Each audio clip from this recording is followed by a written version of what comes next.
Um forte temporal acompanhado de vento atingiu a cidade de Lages no final da tarde desse domingo, dia 30 de novembro. Árvores na Praça da Catedral e também na Avenida Belisário Ramos, próximo ao Alto Vidros Duque, caíram com a força do vento. A Defesa Civil está monitorando vários pontos da cidade, onde teve alagamentos, destelhamento e também possível quedas de árvores em outros locais.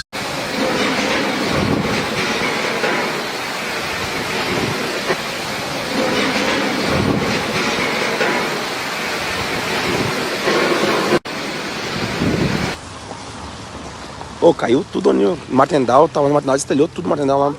Olha só uma placa.